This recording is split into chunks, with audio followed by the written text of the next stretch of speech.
हमारे सभी मित्रों को हमारा सादर प्रणाम, सादर नमस्कार।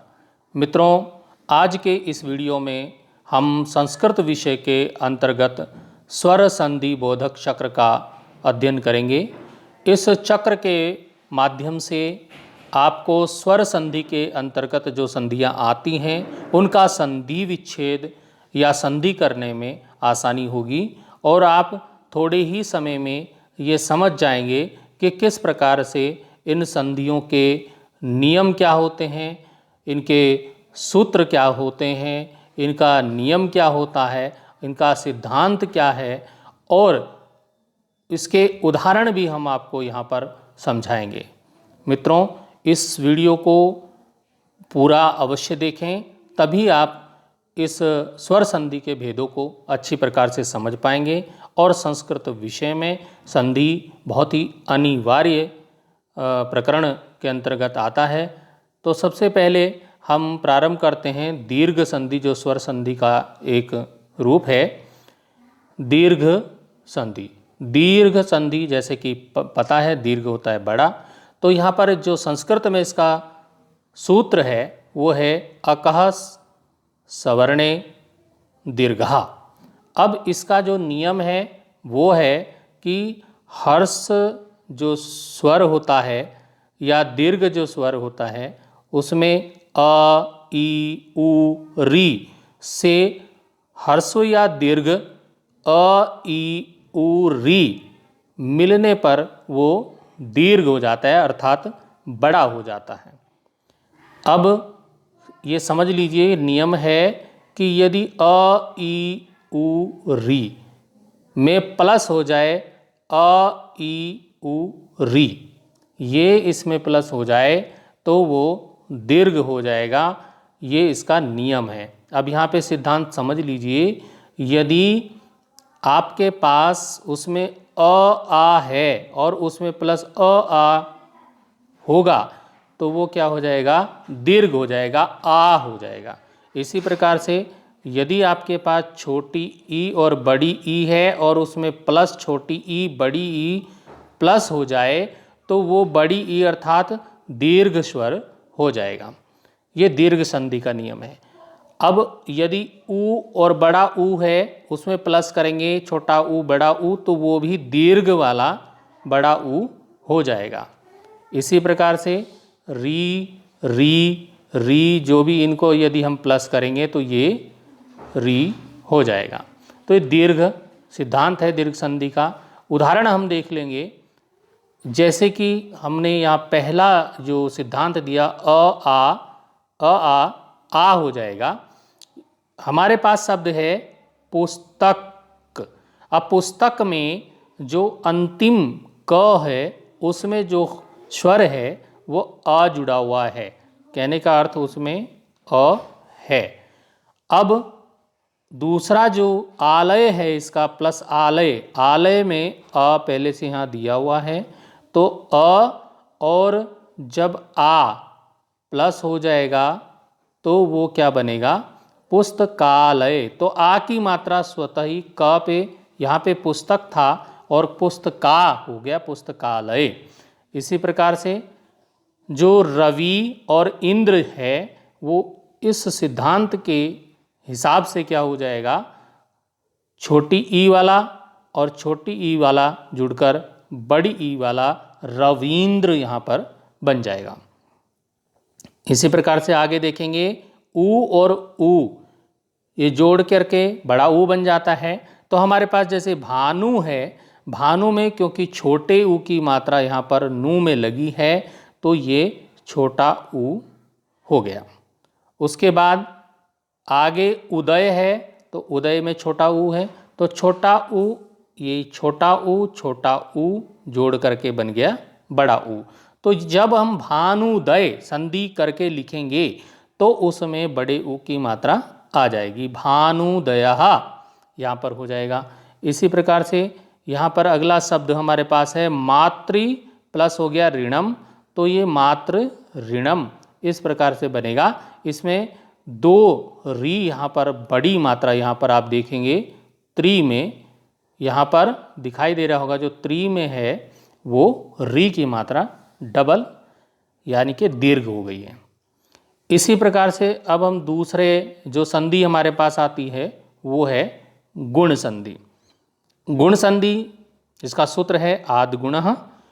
अब इसके जो नियम है वो नियम है कि आ या आ के बाद ई मतलब छोटी, छोटा ऊ, री, ली आने पर क्रमशः इनका क्या बन जाता है, ए, ओ, अर, अल ये हो जाता है। अब इस सिद्धांत को देख लीजिए, अच्छे से समझिए कि सिद्धांत क्या बताया। यदि अ और आ के बाद ई और ई आई अर्थात अ आ के बाद उसमें प्लस हो गया छोटा ई और बड़ा ई, तो उसका क्या बन जाएगा, ए बन जाएगा। ये सिद्धांत कहता है, नियम कहता है। उसके बाद यदि अ और आ में प्लस छोटा ऊ बड़ा ऊ हुआ तो वो क्या बन गया, ओ बन गया। इसी प्रकार से अ और आ इसमें प्लस री हुआ तो वो अर हो जाएगा, और आ में प्लस ली हुआ तो वो अल हो जाएगा। ये संधि कहती है गुण संधि, जिसका सूत्र है आद गुणः। अब इसको देखिए, इसके कुछ उदाहरण हैं। जैसे कि हमारे पास है शब्द है रमा और ईश। अब इसमें हम संधि में देखते क्या हैं, हमें रमा का और ईश का दोनों का शब्दों को कैसे देखना है। जैसे कि रमा का हम माँ देखेंगे और ईश में ई देखेंगे, जो कि प्लस से के पास में है। आप ये समझ लीजिए, प्लस के पास में जो है, यानी कि यहाँ पे रमा में आप जब स्वर देखेंगे कौन सी मात्रा है, आ की मात्रा है, तो यहाँ पर आप मान लीजिए यहाँ आ की मात्रा है। अब इसमें प्लस हो गया। अब ईश में क्या है, बड़ी ई यहाँ पर लगी है। अब बड़ी ई, अब यहाँ पे क्या कहा है, आप इसमें सूत्र में जो है वहाँ पर देखा तो आ और ई जोड़ करके क्या बनेगा, ए बनेगा। क्या बनेगा, ए। अब इसमें क्या हुआ, रमा प्लस ईश ये शब्द बना रमेश। अब ए कहाँ आया, ए आपको दिख रहा है कि म के ऊपर जो है ए की मात्रा लगी है, तो ये ए यहाँ पर आ गया है रमेश। ए की मात्रा यहाँ पर लगी है तो ए बन जाएगा।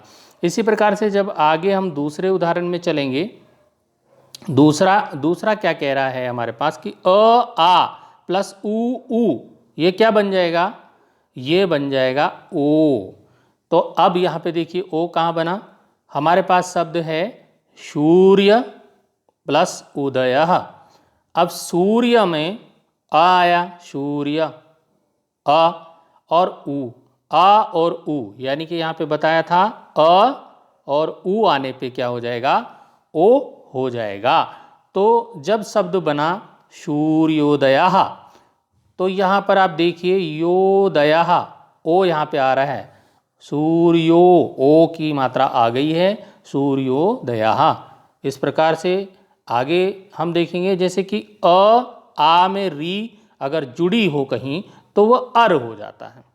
अब जैसे कि हमारे पास यहाँ पर है शब्द महा, तो महा में क्या है, आ क्या जुड़ा है, आ जुड़ा है, इसमें प्लस री हुआ है, इसमें री हुआ है, तो क्या हो जाएगा अर, महर्षि ये बन गया महर्षि, महर्षि शब्द बन गया। अब आगे चलेंगे, अ आ इसमें प्लस री हो गया तो क्या हो जाएगा, अल हो जाएगा। हमारे पास शब्द है तव, तव में वह है तो वह में अ छिपा रहता है, व आ व, तो और इसमें ली है तो ये क्या बन गया, अल हो जाएगा। तवल का रहा, तवल, अल त्वल, त्वल का रहा, ये शब्द बना।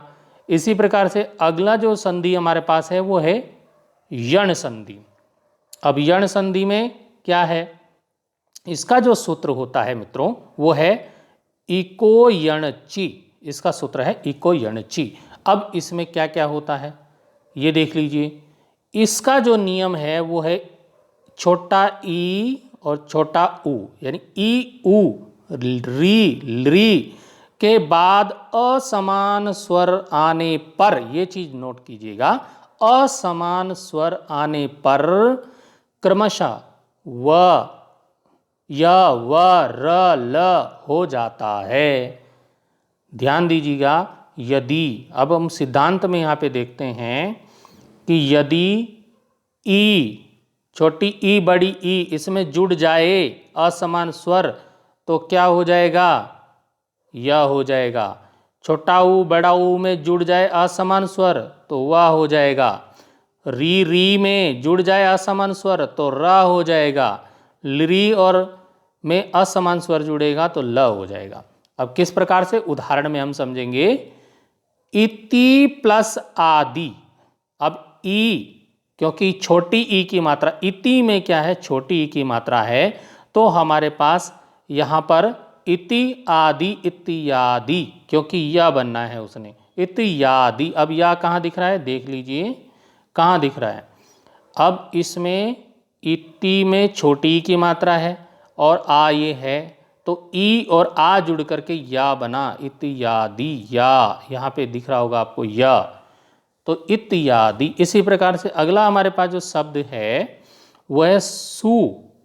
सु में क्या है, छोटा ऊ है, क्योंकि मात्रा छोटे ऊ की लगी है और यहाँ पे आ है, तो क्या हो गया, ऊ आ, तो स्वा व हो जाता है। नियम से क्या हो जाता है, वो स्वागतम, व कहाँ आया, व यहाँ आया, तो सु ऊ आ का व हो जाता है।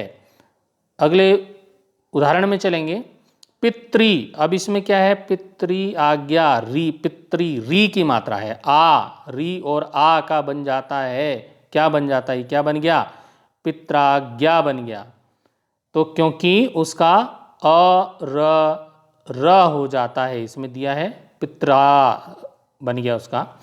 इसी प्रकार से लृ प्लस आकृति, लाकृति ही शब्द बना, लाकृति, क्योंकि इसमें लृ है और ये आ है, तो इसका क्या बन गया, ला कृति, ल हो जाता है। ये नियम में यहाँ पे दिया है कि उसका क्या हो जाता है, ल हो जाता है। अगले उदाहरण में, अगली जो हमारे पास संधि है उसमें चलेंगे। हमारे पास जो संधि है वह है वृद्धि संधि। वृद्धि संधि का जो सूत्र है वृद्धि रेचि, ये इसका सूत्र है। अब इसका जो नियम क्या है वो देख लेते हैं। नियम है कि आ के बाद यदि ए ऐ ओ औ आए तो क्या बन जाएगा, आने पर क्या हो जाएगा, आ के बाद ए आए तो वो ऐ यानी कि बड़ा वाला बन जाएगा। ठीक है, यदि आ के बाद ए आए तो क्या बनेगा, ऐ बनेगा। और यदि ऐ आए, मान लो ऐ आ गया तो क्या बन जाएगा, औ हो जाएगा। इस तरह से मतलब इनमें से कोई आए तो क्या होगा, वो ऐ और औ हो जाते हैं। अब ये देख लीजिए यहाँ पे उदाहरण एक समझ लीजिएगा कि आ, इनमें से कोई एक ही, मतलब दोनों नहीं, एक आए और इसमें प्लस इनमें से ए आई में से कोई एक आए, तब वो क्या बनेगा, ऐ बन जाएगा। इसी प्रकार से दूसरे उदाहरण में देखिएगा, आ इसमें प्लस हो जाए ओ औ, इनमें से कोई हो तो वो क्या बन जाएगा, औ हो जाएगा।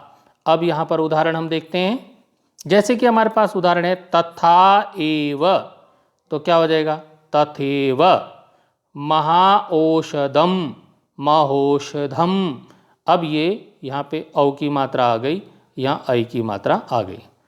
तो इस प्रकार से आप इसको अभ्यास कीजिएगा तो आपको अभ्यास के बाद अच्छी तरह से समझ में आएगा। आगे जो पांचवी संधि हमारे पास आती है वो है अयादि संधि। एचो अयवायावह, इसका जो सूत्र है ये है। सूत्र भी कभी कभी लिखने के लिए आता है परीक्षा में, तो सूत्र भी जरूर याद कीजिएगा। हमारे पास इसका जो नियम है वो नियम है ए ऐ ओ औ। इनके बाद स्वर आने पर क्रमशः अय, आए, अव, आव हो जाता है। इतना आप ध्यान रखेंगे तो सिद्धांत भी समझ में आ जाएगा। यदि ए है लिखा और उसके बाद प्लस हो जाए स्वर, कोई भी स्वर जो होते हैं आपको पता होगा, वर्णमाला आपने पढ़ी होगी, जो यदि स्वर आ जाए, ए के बाद स्वर आएगा तो वो अय हो जाएगा, यदि ऐ के बाद स्वर होगा तो वो आए हो जाएगा, यदि ओ के बाद स्वर होगा प्लस करके तो वो आओ हो जाएगा, और यदि औ के बाद स्वर होगा तो वो आव हो जाएगा। इनको उदाहरण के अनुसार समझते हैं। जैसे कि ने शब्द है, ने आपको दिख रहा होगा। अब ने में यदि अनम जुड़ जाए तो वो नय नम हो जाए, क्योंकि ए और अ का अय हो गया तो नय नम हो जाएगा। इसी प्रकार से अगर वहाँ पर ऐ की मात्रा, ने की जगह नई हो गया, ए ऐ की मात्रा आ गई और इसमें अकहा यहाँ पर अ दिया है तो क्या हो गया, ए अ नायका ना आय हो जाएगा, उसमें नायका आय कह, ना आय कह, तो नायका हो गया। इसी प्रकार से यदि पो है, पो मतलब ओ की मात्रा लगी है, इसमें अ जुड़ गया, अन अ जुड़ा है तो वो क्या बन जाएगा, अव, पव, पवनः, ये हो गया। इसी प्रकार से आगे देखेंगे, जैसे कि पौ, पौ औ की मात्रा इसमें दिखाई दे रही है और अका में अ है तो वो क्या हो जाएगा, आओ हो जाएगा, पाव कह। तो इस प्रकार ये समझ रहे होंगे आप कि जो हमारी स्वर संधि जो ये चक्र है, आप इसका स्क्रीनशॉट भी यहाँ से ले सकते हैं और इससे आपको समझने में आसानी होगी। स्वर संधि का ये जो चक्र है, इसमें सूत्र, नियम, सिद्धांत यदि आपको याद होगा तो आप इन पांचों संधियों को अच्छी प्रकार से परीक्षा में हल कर पाएंगे। और ये बहुत ही महत्वपूर्ण संधियां हैं। इस वीडियो को पूरा देखकर अभ्यास कीजिएगा तो आप अच्छी प्रकार से समझ जाएंगे और परीक्षा में अच्छे अंक प्राप्त करेंगे। तो अभी इस वीडियो की यहीं पे समाप्ति करते हैं, फिर मिलेंगे अगले वीडियो में। धन्यवाद।